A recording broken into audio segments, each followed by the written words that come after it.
Tarde, ¿qué expectativas tienes para la renegociación del Telecán? Si hay 80% de probabilidad de alcanzar un acuerdo en principio a inicios de mayo, ¿qué hay en el 20% restante? Bueno, obviamente la probabilidad de que no se termine la negociación y siga el TLC de América del Norte en vigor como el que tenemos hoy en día, y la negociación continúe en 2018 para aprobación en 2019.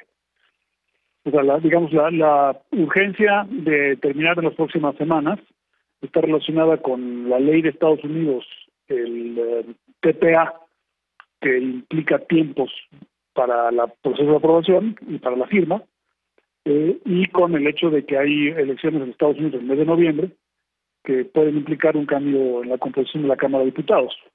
Pues básicamente esa es la razón por la que hay, digamos, una ventana para hacerlo con este Congreso, y si no, pues tendría que ser con el Congreso siguiente. Pues en ese 20% o más, dependiendo de la pelea que se tenga, existe esa posibilidad de que acabe siendo considerado por un Congreso cuya composición hoy día no conocemos.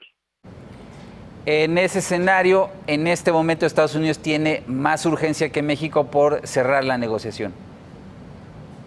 Bueno, yo creo que la negociación debe cerrarse solamente si se tiene el contenido suficiente para poder argumentarle al Senado de la República en México y al Congreso de Estados Unidos y al Parlamento en Canadá que es un tratado bueno para las tres partes. Mientras no tengamos la suficiente flexibilidad para conseguir el texto que se requiera para poder decir que el tratado es favorable, pues se va a tener que seguir negociando independientemente de los tiempos políticos y las elecciones tanto en México como en Estados Unidos. Entonces, digamos, desde el punto de vista práctico hay efectivamente una ventana relacionada con el actual Congreso de Estados Unidos, pero no es obligatorio que tengamos que terminar en esa ventana si no se tiene el contenido necesario. ¿Qué puede pasar en los temas que han trabado la negociación, principalmente reglas de origen en la industria automotriz? ¿Estados Unidos dejará de lado sus propuestas inviables? Bueno, la propuesta que ha hecho Estados Unidos en materia de reglas de origen fue rechazada en un inicio no solamente por Canadá y por México, sino por la propia industria de Estados Unidos, tanto la industria armadora como la industria de autopartes, y por un número importante de congresistas de su propio país. Entonces, se requiere, digamos, no solamente una propuesta renovada por parte de Estados Unidos en materia de origen que pudiera ser aceptable para México y Canadá, sino que también sea aceptable internamente en Estados Unidos. Entonces, ha habido efectivamente un poco de movimiento en el sentido de ya no insistir en el 50% del contenido de Estados Unidos, pero todavía no se tiene, tengo yo entendido, el suficiente detalle para poder concluir que estamos a punto de cerrar ese capítulo, ¿no? Y en el caso de los otros capítulos que también han sido controvertidos, como la cláusula sunset, determinación, las disputas, resolución de disputas y temporalidad en productos perecederos. Todos esos capítulos que son, digamos, controvertidos y los que Estados Unidos toman posiciones extremas, requieren de cierta flexibilización para poder vislumbrar un cierre.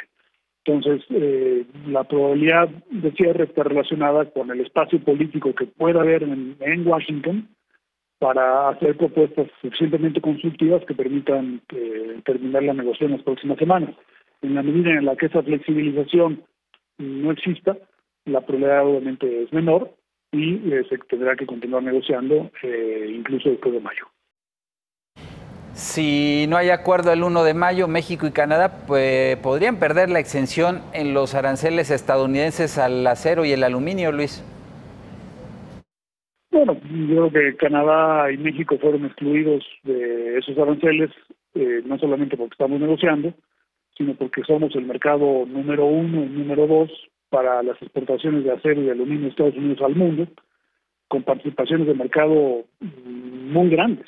En el sector acero, para las fracciones que se escogieron, México y Canadá representan el 75% del mercado de Estados Unidos en el mundo, y para el aluminio el 42%.